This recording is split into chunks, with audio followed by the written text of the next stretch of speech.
아침에 시작을 알리는 글로벌 주식 라이브 월스트리트 모닝 브리핑 3월 4일 오늘은 수요일입니다. 여러분 안녕하세요. 저는 여도은입니다. 자, 어제 국장 투자하셨던 분들 물론 미장 같이 투자하시겠죠.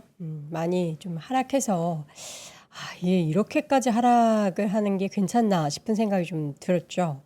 미장도 장 초반에는 뉴욕 증시도 좀 많이 하락을 했습니다. 근데 다행인 건 장중 내내 낙폭을 좀 줄여갔고요. 물론 막판에 다시 한번 낙폭이 조금 늘어나는 모습들이 보이긴 했지만 그래도 나스닥이 1%대에서 하락세를 멈췄고요. S&P 500도 0.94%, 다우는 0.83%, 러셀 2000이 어제 또 이제 꽤 많이 빠졌습니다. 중소형주가 금리 상승에 또 가장 부정적인 직격탄을 맞는 섹터긴 하죠. 1.73% 하락을 했습니다. 어제 맵을 지금 저희가 잠시 후에 보여드리겠지만 최근에 소프트웨어 종목들에 있어서의 반등이 계속해서 이어지고 있는 상황이고요. 어제 국장에서도 하락을 했었던 메모리 반도체 쪽에 있어서의 하락, 반도체 주 쪽에서의 하락이 미국 시장에서도 그대로 연출이 됐습니다. 마이크론 테크놀로지가 8% 가까이 하락을 했고요. AMD의 주가가 4%대, 엔비디아는 그나마 좀 선방을 했다라고는 하는데 이게 또 중국 쪽에 수출하는 그 물량에 제한을 두겠다. 근데 그 의미가 있나 싶어요. 뭐 이렇게 제한을 두고 풀어주고 뭐 해봤자 중국에서 지금 수입을 하고 있지 않아가지고 어쨌든 고소식과 함께 주가는 1%대 하락 전환을 했습니다. 지금 뭐 금융주 쪽 일부, 필수소비재 쪽 일부, 그리고 계속해서 반등하고 있는 소프트웨어 종목들의 상승을 우리는 어떻게 좀 해석을 해야 될지, 그리고 밤사이에는 또 어떠한 또 이란과의 지정학적인 현재 전쟁 불확실성에 대한 내용들이 업데이트된 것이 무엇인지 좀 확인을 해볼 텐데요. 오늘도 글로벌 시황맨 박명성님과 함께 월간 뉴스레터 체크해 보도록 하겠고요. 이어지는 글로벌 인터뷰 디멘전 투자자문 송재용 대표와 함께 지금 시장에서 우리가 이 떨어지는 칼날에 있어서 잡아야 할 시기인가 조금 더 지켜봐야 하나, 지켜볼 때는 뭘 어디까지 지켜봐야 하는지 한번 전략을 짜보도록 하겠습니다. 자, 먼저 글로벌 시황맨 박명성님 함께합니다. 어서 오세요. 네, 안녕하세요. 네, 밤사이에도 어떻게 일들이 좀 많았습니까? 그렇습니다. 네, 뭐 밤사이에 일단은 뉴욕 증시 하락을 했고요. 그래도 뉴욕 증시 기준으로는 말씀해주신 것처럼 낙폭 많이 줄였습니다. 일단 뭐 한 가지만 꼽자면 유가가 또 올랐어요. 유가가 또 74달러, 75달러까지 한 단계 더 올라갔기 때문에 그래도 그 상승폭이 장중에 조금 줄었죠. 맞아요. 77달러까지 네, 올라가더라고요. WTI 기준으로. 조금은 줄었고 어쨌든 결국 시장에서 보는 건 전쟁과 호르무즈 해협입니다. 전쟁이 장기화될 것이냐, 호르무즈 해협이 정말로 통제가 가능한 것이냐에 대해서 계속 고민을 하고 있고요. 그 불확실성을 좀 덜어내리기 위한 트럼프 대통령의 어떤 움직임도 분명히 있기는 있었거든요. 근데 물론 일단 장기화, 우리가 생각하는 그 장기화의 기준을 어디다 둬야 될지는 모르겠습니다만 제 개인적인 기준에서는 장기화가 불가피해 보인다라고 생각을 합니다. 뭐 물론 이러다가 갑자기 또 누군가가 마음을 바꿔서 순간적으로 뭐 어떻게 잘 정리가 될 수도 있겠습니다만 하루 이틀 사이에 끝나는 그런 전쟁은 아닌 것 같아요. 그렇기 때문에 시장은 다시 이제 프라이싱을 빠르게 하는 거죠. 그래서 유가가 올라가는 걸 보면서 그리고 호르무즈 해협의 상황들을 보면서 이제 어쩔 수 없이 우리가 조금은 해지를 해야 하는 그런 상황들이 뭐 우리뿐만이 아니라 기관 투자자나 굉장히 큰 돈을 굴리는 분들에게 발생하다 보니까 그러면 그 돈을 갑자기 이렇게 뚝딱 하고 생기는 게 아니잖아요. 그러다 보니까 이제 그동안 많이 올라갔던 섹터에서 그 부분들을 좀 빼내고 있는 것 같습니다. 예를 들면 그게 메모리 반도체가 되겠죠. 그리고 메모리 반도체를 비롯한 간밤에 또 이제 루멘텀 같은 종목도 어제 엔비디아 투자받았다고 해서 급등했잖아요. 그것까지 또 급락을 시켜버리더라고요. 그런 모습들을 보면서 뭐 물론 신용 우려라는 다른 개별적인 이슈가 또 있기는 있었습니다만 지금 계속 급등이라고 해도 될지 모르겠는데 많이 올라갔던 그런 섹터에서 돈을 좀 빼내서 유가와 지금 전쟁을 위한 해칭을 하고 있는 그런 상황이 반복이 되고 있습니다. 근데 뭐 말씀드린 것처럼 이 전쟁이라는 게 한치 앞을 예측할 수 없는 그런 이슈다 보니까 장중에는 그래도 조금은 희망을 좀 품었던 것 같아요. 트럼프 대통령의 어떤 의지도 좀 있는 것 같고 그래도 조금 빨리 끝났으면 좋겠다에 대한 기대감도 있었던 것 같고 그런 부분들이 시장에서 조금씩 낙폭을 줄였던 것도 반영이 좀 됐었습니다. 네, 그럼 마감 지수 한번 볼까요? 네, 좋습니다. 3대 지수 그리고 러셀 2000까지 모두 하락을 했고요. 보시는 것처럼 낙폭을 장중에 계속 조금씩 줄여냈습니다. 급락 출발하고 나서 다우 지수는 0.8%까지, 나스닥 지수도 1%까지 낙폭을 줄여내는 모습이 있었고요. 러셀 같은 경우에는 워낙에 많이 하락하고 시작을 하다 보니까 1.7%로 마감을 해서 결국에는 사실 숫자만 놓고 보면 시장은 급락 안 좋았다라고 표현하는 게 일단은 맞기는 합니다. S&P 500 기준으로도 빨간불이 굉장히 많죠. 테슬라 2.7% 하락했고요. 엔비디아 1.4% 하락했습니다. 그리고 여기 보시면 마이크론 테크놀로지, AMD 그리고 샌디스크 같은 종목들의 낙폭이 좀 심화됐습니다. 인텔도 5.3% 급락을 했고요. 반도체가 요즘 좀 좋지 않습니다. 최근에 한 1, 2주 사이에 확실히 흐름들이 조금 바뀌는 게 있었고 그거를 우리가 보고 있었고 그럼에도 불구하고 사실 좀 안 보고 싶었고 예민했지만 뭐 뱅크 오브 아메리카의 한국 주식 팔아라라는 얘기도 있었고 이런 얘기들이 조금씩 시장에 좀 반영이 되기 시작한 것 같습니다. 그래서 많이 올라갔던 섹터임에는 틀림없었고 그에 대해서 차익 실현하고자 하는 의지가 있었는데 그분들을 건드리는 트리거가 좀 확실하게 제시가 된 거죠. 그게 바로 전쟁이었고 그러면서 조금 흥미롭게 나타나는 변화는 소프트웨어 쪽의 반등입니다. 마이크로소프트가 최근 선전하고 있고요. 뭐 팔란티어는 어쨌든 전쟁에서 좀 필요했던 그런 소프트웨어였기 때문에 올라가는 것도 있었겠지만 크라우드 스트라이크가 실적 발표를 앞두고 조금 상승하는 모습도 인상적이었습니다. 뭐 물론 이거 가지고 소프트웨어 주주분들에게 위로를 드릴 정도의 상승폭은 아니에요. 그동안 워낙에 한 두세 달 동안 많이 밀렸기 때문에 그렇지만 최근의 흐름이 확실히 좀 트랜지션이 일어나고 있다. 하드웨어 쪽에서 소프트웨어 쪽으로 조금은 이동하고 있다라는 거는 지금 불확실성 구간에서 일부 나타나고 있는 시장의 특징이라고 해야겠죠. 크라우드 스트라이크가 오늘 실적을 발표하는 날이거든요. 그래서 지금 폐장 후에 주가를 좀 보셔야 될 것 같은데 일단 지금은 2%대 재차 또 하락이 나오네요. 오늘 몽고디비도 그랬어요.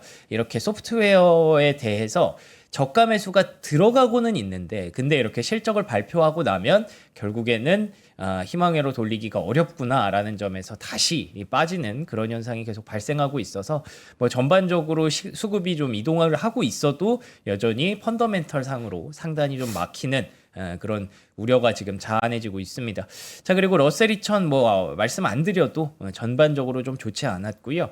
어제 급락했던 에어로바이론먼트 드론 회사인데 좀 급락이 나왔었죠. 반등이 좀 나왔던 거 정도를 제외하면 전반적으로 시장의 분위기는 여전히 좀 혼탁했습니다. 크레도 테크놀로지 실적 발표하고 무려 15% 급락하는 현상도 나타났고요. 금리가 조금씩 올라갑니다. 오늘도 0.25%. 뭐 물론 장중에 4.1%를 넘었다가 그 부분을 다 돌려내는 부분은 있었죠. 그래서 확실히 뭐 잠시 후에도 말씀드리겠지만 일부 그래도 기대감은 시장에 작용을 했던 것 같아요. 기대감이라기보다 약간 일말의 희망 정도겠죠. 조금 전쟁이 일찍 끝날 수도 있겠다. 끝났으면 좋겠다라는 심리가 반영이 됐던 것 같고요.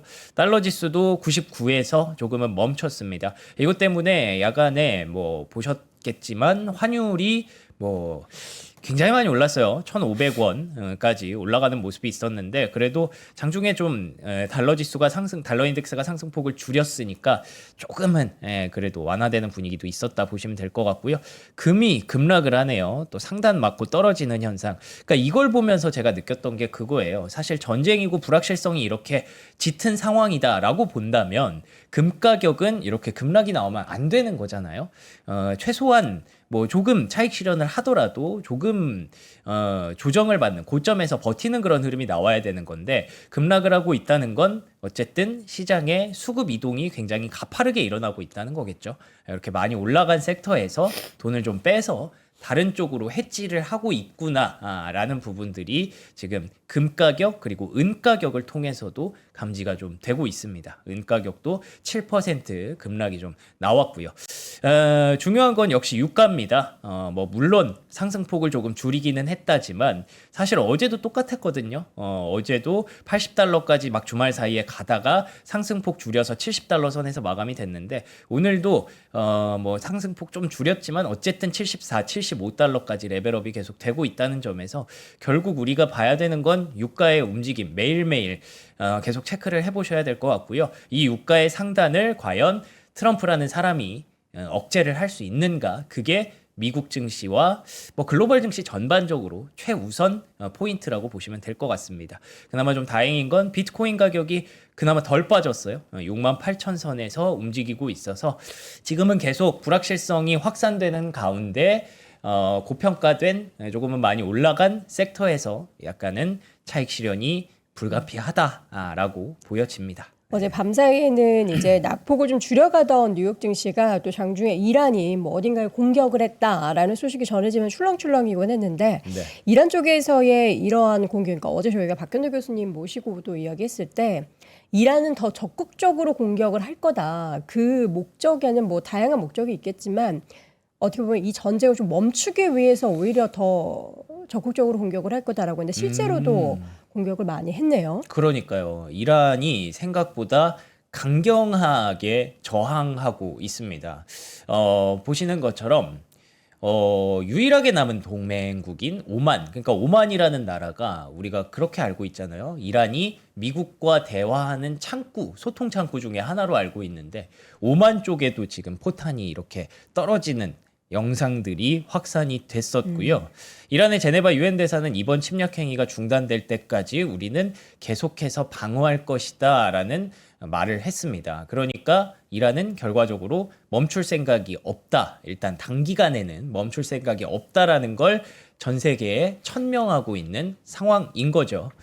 뭐 어제 채팅창에 이 얘기도 있더라고요. 아마존 데이터 센터 공격받은 건 왜 말 안 해요 하시는데 저는 뭐 물론 이것도 중요하다면 중요한 이슈지만 결국 전황을 얘기하는 데 있어서 이게 그렇게까지 임팩트 있는 뉴스라고는 생각하지 않았어요. 어쨌든 미국도 이런 부분들에 대해서는 어느 정도 계산에 있지 않았을까라고 생각을 했고요. 미국에게 중요한 트리거는 미군 사상자가 얼마나 나오느냐겠죠. 뭐 데이터 센터 일부 타격받은 게 그렇게 크지는 큰 그 미국에게 큰 위기 그런 상황으로 전개되지는 않을 거라고 생각을 결제를 하는데 하지 못해서 소비가 위축된다 뭐 이런 걱정을 살짝 할 수도 있겠죠. 그럴 수도 있죠. 예, 근데 그게 사실 저는 지금은 중요한 건 아니라고 생각을 해서 다 무너지고 있으니까. 그러니까요. 예, 그래서 결제랑 뭐 뱅킹 서비스가 중단 사태가 있었다. 그래서 결론적으로는 이란이 계속 타격을 하고 있다는 뜻이고요. 주요 중심지, 이란의 주요 중심지를 만약에 타격을 한다면 우리는 모든 중동의 중심지들을 다 공격을 할 것이다라고 하면서 지금 완연한 반격의 태세를 갖추고 있는 이란이라고 보시면 될 것 같습니다. 네. 뭐 여러분들 다 아시겠지만 기본적으로 중동이라는 지역이 그 종교에 의해서 굉장히 좀 많이 나뉘어 있는 지역이고 이란은 시아파죠. 그리고 수니파가 중동의 대부분입을 한 80% 정도가 수니파고 이란은 시아파의 맹주기 때문에 이란과 이라크 그리고 뭐 헤즈볼라 이런 일부 반군들을 중심으로 시아파가 굉장히 소수 진영에서 오랜 기간 이렇게 싸움을 해왔어요. 그렇기 때문에 이번에도 사실은 수니파 쪽은 사우디를 비롯한 나라들은 아랍에미리트, 뭐 카타르 이런 나라들은 사실은 약간은 지금 미국 편에 있다라고 보시면 될 것 같고 그에 반해서 이란은 왜 같은 중동에 있는데 저쪽 편을 서느냐라고 하면서 이제 미국과 관련된 시설들을 중심으로 본인들은 타격을 하겠다라고 얘기를 하는 거죠. 그래서 실제로 사우디아라비아 미국 대사관에 드론 피격이 있었습니다. 요거는 이슈가 좀 크죠. 그래서 사실 아마존 데이터 센터가 중요한 게 아니라 저는 이런 게 좀 더 중요하다고 생각합니다. 미국의 대사관을 쐈다는 거는 드론으로 피격을 했다는 거는 뭐 다행히 건물 내 대피에 있어서 인명피해는 보고되지 않았다고 합니다만 그래도 이거는 선언적인 의미가 될 수 있는 부분이기 때문에 미국의 쿼터를 계속해서 지금 이란이 건드리고 있다고 보시면 될 것 같고요. 그래서 미국의 국토부에서도 이란의 보복 위험이 고조되고 있음을 명백하게 경고를 했습니다. 이렇게 되면 뭐 장기전은 예상 이상의 장기전은 불가피할 수 있다라고 흐름이 가는 거죠.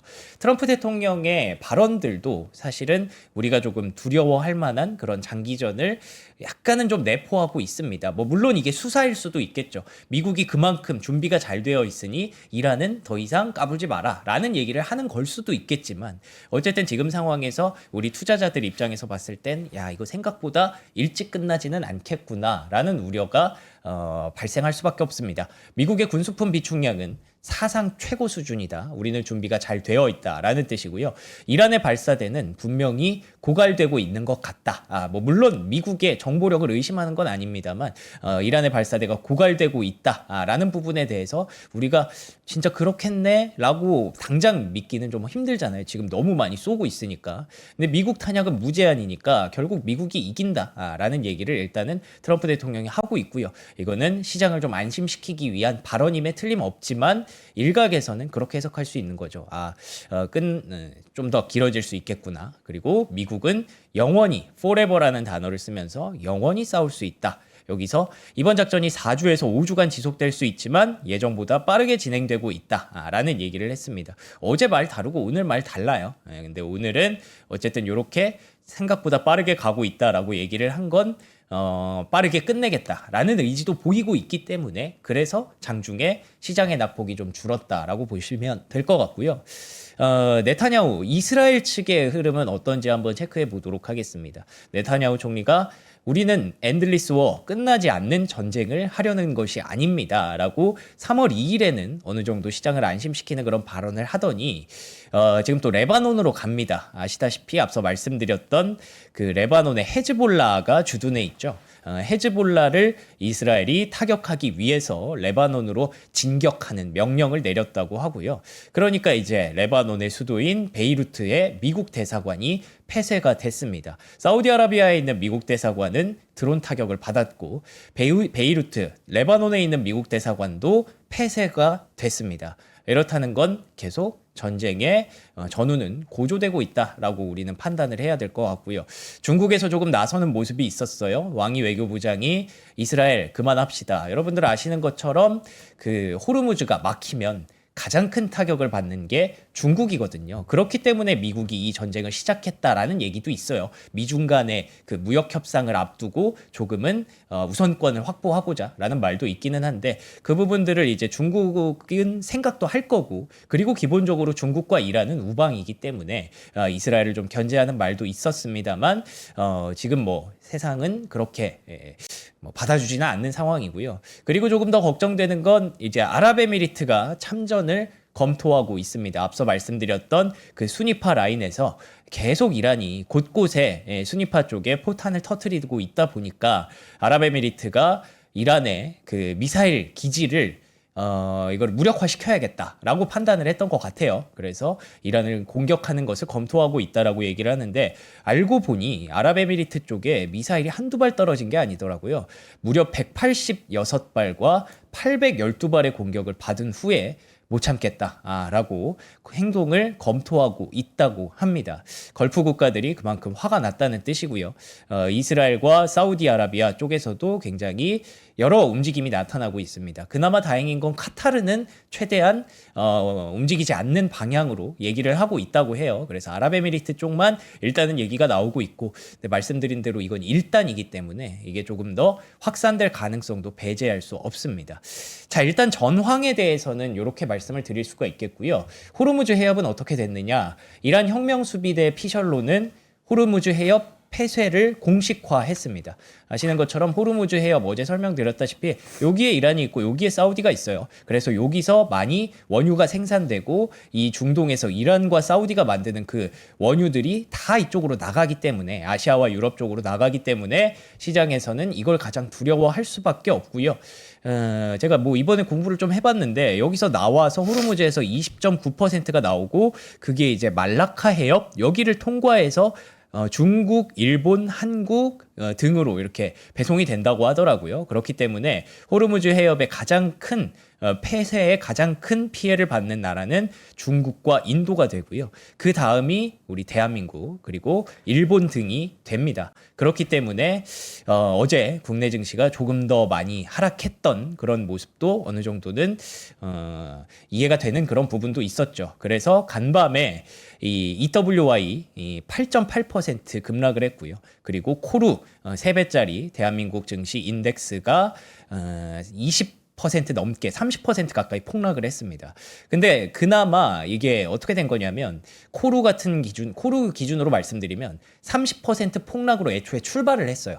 근데 여기 보시는 것처럼 그래도 빨간색으로 바뀌어 있죠. 그래서 낙폭을 조금 줄이기는 했다. 근데 장중에 낙폭이 커졌다가 줄여서 결국에는 똑같다라는 건 어제 NXT 보신 분들은 아시겠지만 NXT에서 어제 코스피 급락 7%가 끝이 아니었거든요. 그거보다 삼성전자 뭐 12%, 현대차 17%까지 낙폭을 확대하는 과정에서 일부 그게 나스닥 선물의 급락을 반영을 하고 있었고 그때 당시의 가격이 코루 기준으로 마이너스 30%였다고 보시면 됩니다. 그래서 그거보다는 그래도 조금 낙폭은 회복했기 때문에 일단 오늘 개장하고 나서 코스피가 하락 출발은 피할 수는 없는데 그래도 어제의 넥스트레이드까지의 급락까지는 어느 정도 일부 반영을 했다라고도 보실 수 있을 것 같고요. 그리고 이제 트럼프 대통령이 여기서 이 타이밍에서 생각을 한 게 민병대 지원을 검토한다고 합니다. 이게 무슨 뜻이냐면요. 이란 정권 전복을 위해라고 되어 있잖아요. 월스트리트 저널에 따르면 이란 정부를 전복시키기 위해서 쿠르드족이랑 통화를 한 것으로 알려졌다. 그러니까 뭐 그쪽에는 앞서 헤즈볼라도 말씀드렸지만 뭐 후티 반군도 있고요. 쿠르드족도 있고요. 굉장히 다양한 그런 다민족이라고 하긴 좀 그렇지만 그런 다양한 의견을 갖고 있는 반군들이 있잖아요. 그쪽을 또 이제 투입하는 것에 대해서 열린 입장이라고 트럼프 대통령이 생각을 한다고 합니다. 그래서 최악의 경우는 우리가 이렇게 했는데도 이전 사람만큼이나 나쁜 사람이 정권을 잡는 것이다 라는 표현을 통해서 미뤄봤을 때 트럼프 대통령의 의중은 지금 둘 중 하나인 것 같습니다. 이거를 전복시키거나 타코를 하거나 둘 중 하나인 것 같아요. 타코를 하는 이유는 뭐냐면 지금 유가가 계속 급등하고 시장이 계속 압박을 받으면 본인의 지지율이 떨어질 수 있기 때문인데 사실 이 전쟁이라는 걸 시작하고 나서 타코를 한다는 건 사실 관세 전쟁이랑 이런 진짜 전쟁이랑은 전 얘기가 다르다고 생각하거든요. 그래서 타코의 가능성은 현저히 좀 낮다라고 본다면 그러면 이제 진짜로 이란을 아예 끝낼 때까지는 어쩌면 물러서지 않을 가능성이 있다라는 부분들을 우리는 염두에 둬야 될 것 같습니다. 네. 이번에는 유가를 한번 보도록 하겠습니다. 네. 장중에 WTI 기준으로 배럴당 77달러 선을 좀 돌파를 하더니 상승폭을 조금 줄이긴 했는데 그래도 연일 상승세를 보이고 있죠. 그렇습니다. 그래서 결국에 우리가 봐야 될 건 유가라고 말씀을 드렸고요.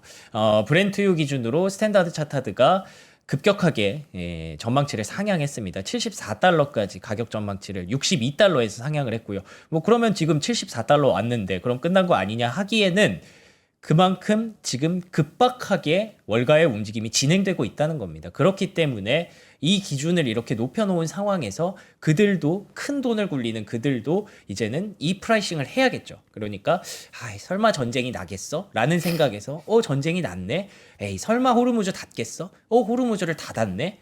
그러면은 유가에 대해서 이 정도까지 가는 거야? 그러면은 실제로 그에 대한 대비를 할 거고 자금의 움직임이 나타날 겁니다. 그렇기 때문에 어떻게 보면은 죄 없는 그런 섹터에서도 차익 실현이 발생할 수 있는 거고 그런 흐름들이 최근 주말 사이에 가파르게 좀 일어나면서 그래서 뭐 국내 증시의 급락이라든지 이런 부분들이 나타나고 있다라고 보시면 될 것 같고요. 실제로 LNG 탱커운임이 전일 대비해서 2배까지 급등을 했습니다. 물론 거기서 거래가 확정된 건 아니지만 어쨌든 지금 좀 가파른 그런 움직임이 나타나고 있기 때문에 이렇게 좀 거칠게 시장이 반영을 하고 있다라는 뜻이고요. 뭐 우리가 예전 자료기는 합니다만 항상 원유 가격의 급등은 경기 침체, 스태그플레이션으로 이어졌기 때문에 결론적으로 지금 중요한 키를 잡고 있는 건 원유 가격이라고만 보시면 될 것 같습니다. 그래서 지금 시장은 앞서 보여드렸던 그런 전황에 따랐을 때 유가가 뭐 매일 조금씩 오른다고 하지만 그 조금씩이 누적돼서 실제로 뭐 80달러 선까지 올라간다고 보면 지금 시장은 뭐 계속 변동성을 만들 수도 있는 거잖아요. 그래서 야 사실 지정학적 불확실성은 그냥 사는 거 아니었어? 라는 그 학습 효과가 이제는 조금 시험에 들게 되었다라는 부분들을 시장에서는 우려하고 있고요. 그렇지만 도이치뱅크에서 아무리 그렇더라도 과거와 크게 다르지 않을 것이다 라는 부분들을 얘기하고 있어요. 여기서 크게 다르지 않다는 건 항상 뒤돌아보면 지정학적 불확실성은 기회였고 그거는 결국에는 다시 시장의 반등으로 이어졌다라는 건데 만약에 이번이 진짜 다른 경우라면 세 가지 조건을 충족해야 된다고 합니다. 첫 번째로는 유가가 최소 50%에서 100%까지 급등해서 수개월 동안 유지된다면 이건 진짜 심각한 거다. 지금 수개월까지 우리가 걱정할 건 아니지만 어쨌든 50%까지 만약에 급등이 나온다. 지금 전쟁 시작하기 전에 유가가 60달러 선이었거든요. 제 기억으로 66달러 정도였는데 거기서 33달러 더하면 결국 100달러입니다. 그래서 80달러 넘어가고 그 이상으로 100달러까지 치닫는 구간이면 계속 시장은 불확실성을 노출할 가능성이 높고요.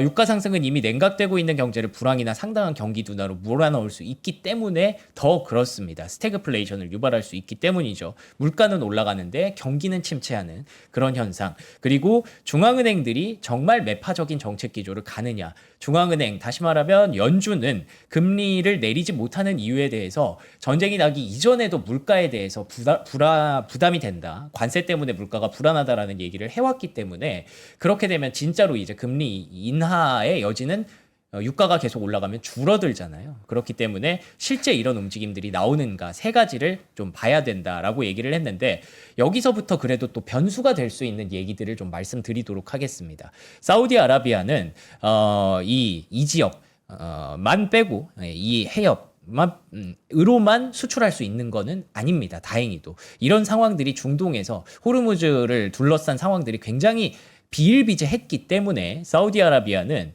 반대쪽 그 홍해 쪽을 뚫어놓은 게 있어요. 그래서 이쪽으로 지금 우회를 할 가능성이 있습니다. 이렇게 되면 유가가 생각보다 야 호르무즈 닫았다고 원유가 끝나는 건 아니네 라는 점을 시장에서는 인식을 할 수 있는 거죠. 그래서 실제로 아람코가 이게 사실상 폐쇄됐기 때문에 호르무즈 해협이 폐쇄됐기 때문에 홍해 쪽으로 우회하는 방안을 긴급하게 검토하고 있다고 합니다. 근데 뭐 일단은 원래 편하던 곳에서 우회를 해야 되는 거기 때문에 일부 비용은 발생하겠죠. 그렇지만 어쨌든 급한 불은 좀 끌 수도 있다라는 부분이고요. 그리고 미국 정부가 유조선에 대해서 보험 지원을 검토하고 있다고 합니다. 지금 호르무즈 통과하는 그 배들에 대해서 아예 사실상 그 전쟁 보험을 아예 없애버리는 수준까지 지금은 아예 안 받아준대요. 그렇기는 합니다만 어쨌든 뭐 피해서 통과하거나 뭐 그런 용기 있는 그런 유조선이 있을 수는 있겠죠.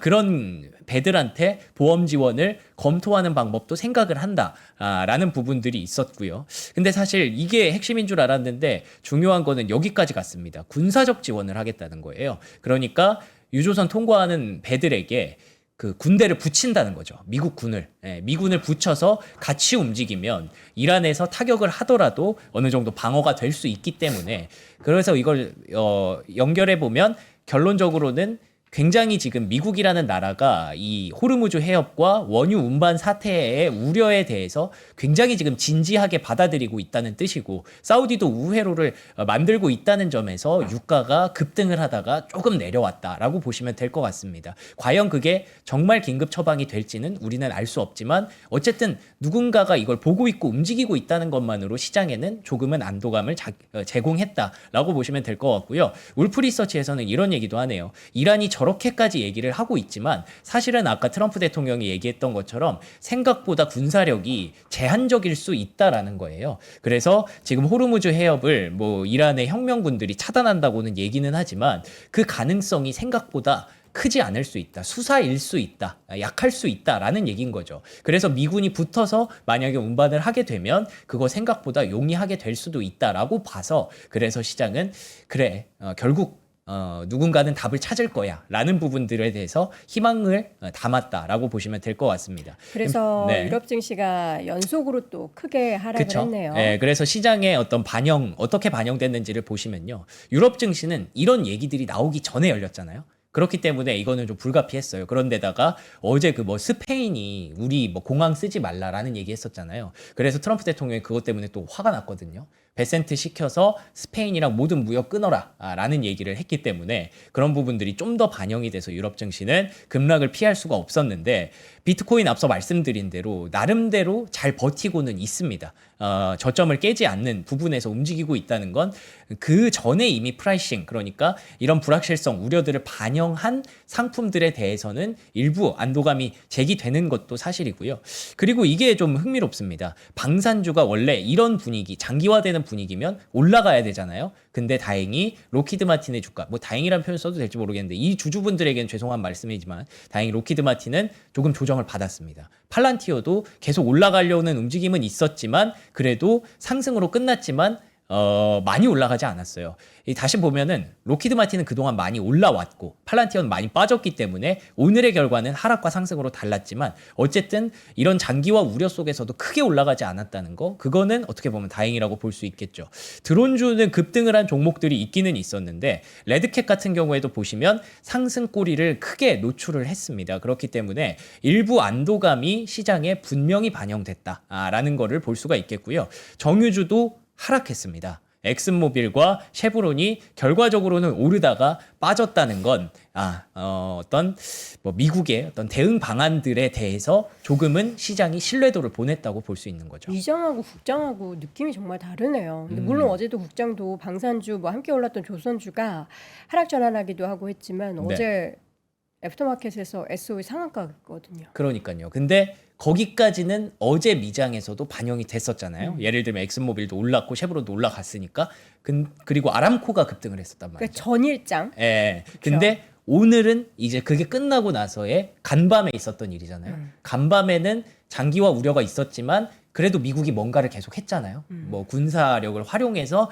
뭐 운반선을 도와주겠다라는 얘기들도 있었고 이런 부분들이 반영이 되면서 정유주가 조금씩 밀리는 경우가 있었던 거죠. 방산, 정유 네네. 이런 좀 물론 드론은 약간 드론 타격 이런 것들의 그쵸, 모멘텀이 그쵸. 테마로 작용할 수 있겠지만 방산과 정유주에 있어서의 하락이 오늘 또 국장에 영향을 일부 좀 영향을 미치겠네요. 줄 수 있는 거죠. 예, 그래서 채팅창에 말씀하시는 것처럼 진정 기미가 보이나 그 정도 앞서 말씀드렸던 그 전황을 봤을 때는 여러분들이 이거 진짜 뭐 완전 나락이네라고 생각하실 수 있지만 의외로 시장은 조금씩 침착하게 이런 희망적인 부분들을 반영하기 시작했다는 겁니다. 부디 그랬으면 좋겠습니다. 뭐 해운주나 항공주 이런 해운주도 종목들도 마찬가지입니다. 예, 그래서 이게 머스크라는 선사는 세계 최대 선사고 그래서 주가가 올라갔기 때문에 뭐 이게 그러면은 아직 끝난 거 아니네라고 볼 수도 있는데 요거는 일단 유럽에서 반영된 주가고요. 그리고 젠코 쉬핑 이거는 미국의 선사거든요. 근데 이거는 고점에서 살짝 내려왔어요. 예, 그래서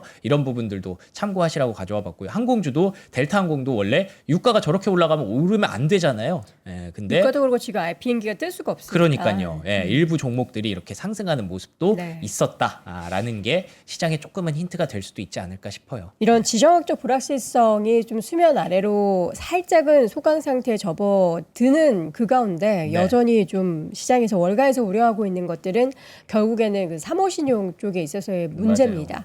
이게 또 이제 아무리 중동 불확실성 진정된다고 해도 이게 남아 있어가지고 괜찮을까 싶어요. 사실 근본적인 미국 증시의 하락 요인이 원래는 이거고 원래 원래는 이거였죠. 예, 원래는 이게 탑이 돼야 되는데. 여러분 기억하고 계셨죠? 이 이슈가 있었다라는 네. 거. 근데 지금 전쟁이 워낙에 중요하다 보니까 제가 그 부분에 대해서 좀 더 말씀을 드리는 게 맞다고 생각해서 이걸 좀 길게 얘기를 했고요. 그리고 원래 지금 미국 증시가 갖고 있는 그런 취약적인 부분들을 한번 쭉 종목까지 쭉 이어가서 정리를 해보고 마무리를 하도록 하겠습니다. 자, 일단 블랙스톤이라는 사모신용 업체가 있죠. 거기에서도 17억 달러의 순유출이 발생했습니다. 지금 시장이 계속 불안하니까 이 사모신용을 땡겨서 썼던 그런 신용 붕괴 위기를 계속 블랙스톤 같은 곳에서도 반영을 하기 시작한 거죠. 그래서 블랙스톤의 주가도 또 하락을 했고요. 블루아울의 주가도 또 밀렸습니다. 지금 계속 저점을 경신하고 있는 그런 흐름들이 나타나고 있는 가운데 소로스 펀드에서는 이 사모신용 시장이 아마 당분간 뭐 8개월 얘기도 아니에요. 18개월에서 24개월, 한 1년 반에서 2년 정도는 고통을 받을 수밖에 없고 신용 위기가 꽤 장기간 노출될 수 있다라는 우려를 제기를 했습니다. 그러면서 신용 ETF에 대한 풋옵션이 지금 계속 급증을 하고 있는 거죠. 실제로 신용이 붕괴될 수 있다라는 우려가 지금 시장에 굉장히 뉴욕 증시 안에서 만연한 그런 상황이라고 보시면 될 것 같고요. 블랙스톤 CEO는 좀 답답해해요. 아니 이거 시장에서 하도 뭐 누구는 바퀴벌레 있다 그러고 저렇게 이제 뭐 불안하다 그러고 이러니까 괜히 환매를 지금 자극하는 거다. 그렇게까지 위험한 상황 아닌데 왜 이렇게 됐는지 모르겠다라고 얘기를 하고 있습니다만 일단 지금 거기에다가 엎친 데 덮친 격으로 시장이 지금 하락을 하고 있으니 일부 환매가 나타나는 건 사실 자연스러운 현상이라고도 볼 수 있는 거죠. 그래서 이게 금리 인하를 할 수 있으면 그나마 괜찮다라고 계속 전제를 드렸는데 뉴욕 연은 총재가 추가 금리 인하에 대해서 뭐 정당화될 것이다라는 기대감을 말하기도 했거든요. 근데 전제가 있습니다. 인플레이션이 내가 예상하는 경로를 따라야만 추가 금리 인하가 정당화된다는 거예요. 근데 유가가 내려가지 않으면 결국에는 우리가 뭐 이거는 초등학생도 알죠. 유가 올라가면 물가 올라가는 건 누구나 알고 있기 때문에 그래서 오랜만에 궁금해서 CME 패드워치 들어가 봤는데 원래는 동결이 3월, 4월까지였거든요. 근데 6월까지 동결로 바뀌어 있더라고요. 그래서 당분간 금리 인하는 굉장히 불투명해진 건 사실이다. 라는 부분에서 신용 우려 또한 우리가 좀 안고 가야 하는 상시 리스크라고 봐야 될 것 같습니다. 그나마 호재성 이슈 하나 말씀드리면 SCMP, 사우스 차이나 모닝포스트에서 보도가 나온 건데요. 미국과 중국이 이제 3월 말부터 4월 초로 다가온 그런 미중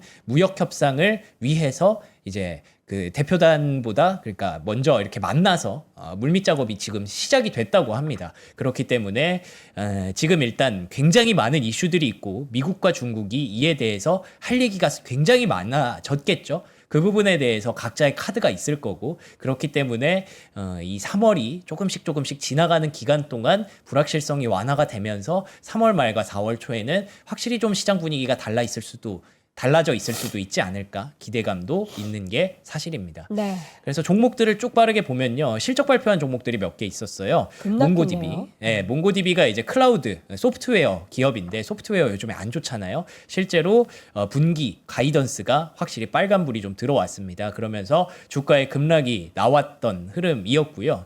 ASTS 요거는 이제 우주항공 관련주죠. 아시는 분들은 아시겠지만 AST 스페이스 모바일이 EPS가 좀 좋지 않았음에도 불구하고 우주항공이 뭐 결론적으로는 이제 방산과 연결되는 부분도 있기 때문에 최근에 내러티브 자체가 괜찮습니다. 그래서 이런 부분들이 주가 반등으로 좀 이어졌다라고 보시면 될 것 같고요. 크레도 테크놀로지는 어제 이 시간에 실적이 발표됐는데 사실 다 그린라이트 나왔는데 15% 급락한 거 조금은 가혹하죠. 근데 굳이 뜯어보면 올해의 분기 성장률이나 이런 것들이 원래 두 자릿수였다가 한 자릿수로 조금 줄었대요. 그래서 성장이 좀 둔화될 수 있다라는 우려가 제기됐는데 이게 사실 AI 데이터 센터와 관련된 기업이잖아요. 근데 결국 아까 말씀드렸던 그 사모신용에 대한 우려는 데이터 센터를 빨리 지을 수 없느냐 있느냐의 차이로 만들어지거든요. 그렇기 때문에 사모신용에서 환매가 지속되면 데이터 센터가 좀 늦어질 수밖에 없는 그런 현상도 이거랑 좀 연결이 되는 것 같습니다. 그래서 그런지 뭐 꼭 그것만은 아니겠지만 어쨌든 마이크론과 샌디스크의 주가가 9% 가까이 급락을 하면서 마감이 됐고요. 그리고 어제 아까 오프닝에서 잠깐 말씀드렸던 그 루멘텀, 코이어런트 같은 광 관련주들도 같이 급락을 하는 모습에서 확실히 시장에 많이 올라간 종목들에 대해서는 지금 불안감이 지속되고 있구나라는 부분들을 확인할 수 있었습니다. 그래서 어제도 사실 미국 증시 기준으로 강보합으로 끝났잖아요. 어제만큼은 간밤 말고 어제. 근데 그에 비해서 국내 증시가 막 급락을 했었죠. 그래서 이게 상황이 조금 달라요. 이 뉴욕 증시의 종목들의 흐름을 보시면 급등한 종목들에 대해서는 조금 가차없이 빼는 경우가 있습니다. 근데 반대로 빠진 종목들에 대해서는 그래도 조금 유예를 줘요. 예를 들면 팔란티어나 그리고 간밤에 좀 올라왔던 소프트웨어 섹터, 크라우드 스트라이크 이런 종목들은 괜찮아 하면서 주가가 좀 올라가는 모습도 있거든요. 그래서 그거를 큰 틀에서 보면 구분을 좀 해야겠죠. 미국 증시는 그동안 어느 정도 반영을 해온 증시고 국내 증시는 그동안 그런 거 상관없이 좀 많이 밀고 올라갔던 증시였다라는 부분들을 염두에 두셔야 될 것 같고요. 자, 한번 보겠습니다. 네. 중국 내 H200 구매량을 제한하겠다니까 네네. 사실 이게 의미가 있나 싶은 생각도 들지 않아요? 중국에서 그쵸. 네, 사실 수입을 해야지 이걸 제한을 해도 뭔가 맞아요. 영향이 있고 할 텐데 네. 이게 무슨 의미인가 싶긴 합니다. 뭐 큰 의미는 없는데 이런 이슈도 있었기 때문에 엔비디아도 좀 빠졌나 싶기도 하고 안 그래도 오늘 또 이제 내일 이 시간에는 브로드컴 실적 발표하거든요. 그렇기 때문에 하드웨어와 관련해서 하락세 그러니까 하드웨어라고 하면 반도체죠. 반도체의 하락세가 좀 나오고 있는 게 어쩌면 브로드컴이 내일 좀 책임감이 큽니다. 그거를 좀 만들어줬으면 좋겠다라는 희망 섞인 기대 이런 부분들도 있고요. AI 소프트웨어가 그래도 반등을 했어요. 말씀드린 것처럼 하드웨어 쪽에서 일부 매물이 나오면서 소프트웨어 쪽으로 나왔고 그리고 뭐 여러분들 관심은 없으시겠지만 소비주들의 움직임도 실적 발표도 요즘 지속되고 있습니다. 타겟 뷰티와 음식료가 괜찮았대요. 확실히. 타겟? 예. 타겟 쪽에서 이런 것들을 좀 강화했대요. 좀 장사가 안 되니까 우리도 이런 거 좀 해보자라고 하면서 근데 이런 게 괜찮았다고 하더라고요. 예. 그래서 타겟의 주가가 많이 올라왔고요. 베스트바이는 전자제품 파는 곳이죠. 연말 소비 시즌에 호실적이 나왔답니다. 매출 기준으로 별로 안 좋았음에도 불구하고 EPS가 긍정적으로 나오면서 연말 소비 시즌 호실적 나왔다고 해서 소비주들은 사실 지금 시장에서 어떤 논란에서 조금 자유로운 부분이잖아요. 그러다 보니까 은근히 좀 좋은 흐름들이 나오고 있더라고요. 그리고 온홀딩은 근데 좀 아쉬웠습니다. 이 신발 브랜드죠. 가이던스가 좀 부진했다라는 우려에 주가가 급락하는 모습도 있었고요.